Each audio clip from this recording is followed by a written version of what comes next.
The authorities in the Eastern Cape say more resources will be allocated to the OR Tambo District, both metros, the Nelson Mandela Bay and Buffalo City, in efforts to combat crime.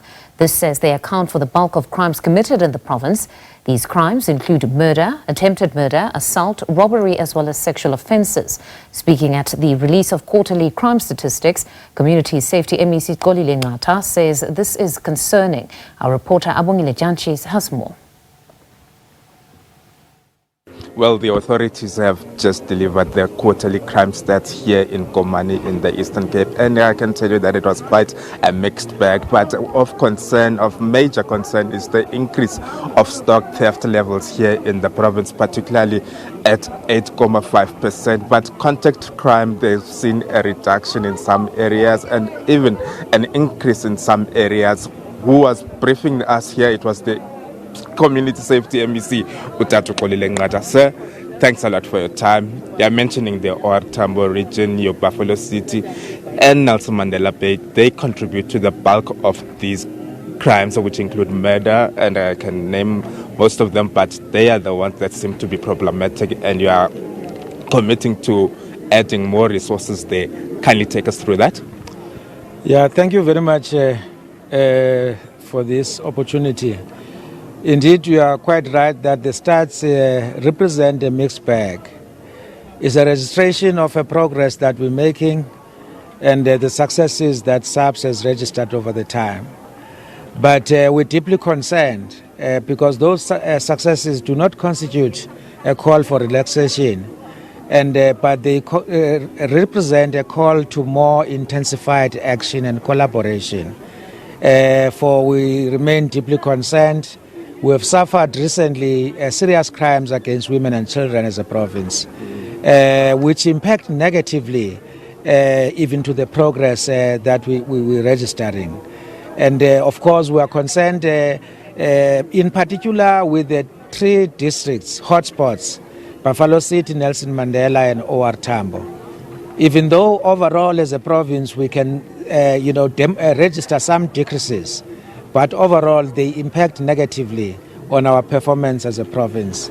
But I wish to take this opportunity to welcome the support that we're getting from national government, because we had requested support for the national intervention units and other units. Those are indicating the progress that we're making as a province. But we would want to ensure that all the resources, including the 2 helicopters, that we requested that we must have one based in Nelson Mandela and the other one based in OR, will strengthen the capability of SABC to act swiftly against criminal. And we once again call upon members of the community to work with SABC and all of us, including religious leaders and political leadership, to work as a one team in our fight against crime. What do you make the issue of increase of livestock is important really to express our deepest concern about it, because livestock is everything in the province, being a rural province. Many households they depend on the livestock for their own livelihoods, and therefore its decrease is quite negative for the province. Yes, there are successes, various operations that have been conducted where livestock was recovered, but it's quite clear that we need to do more than what we're doing.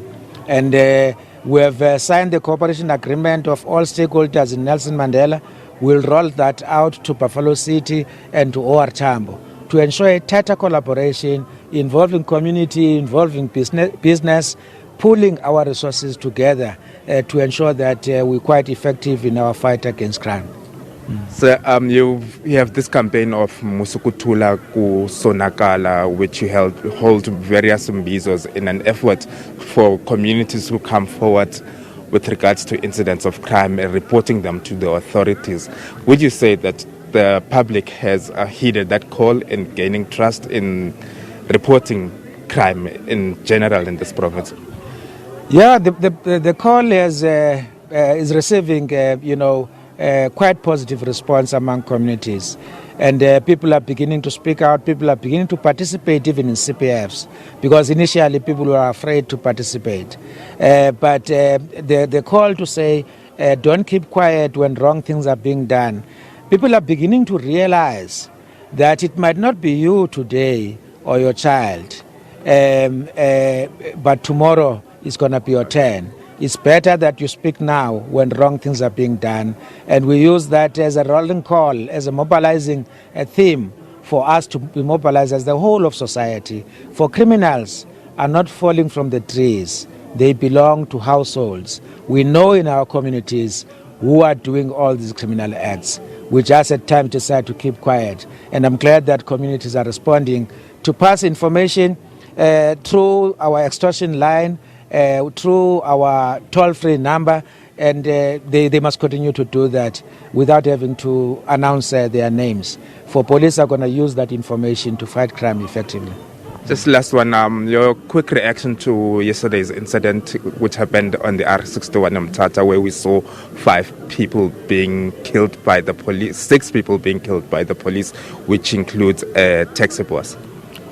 Well, it's unfortunate to lose any life, but I want to take this opportunity to welcome the steps that the police were able to take.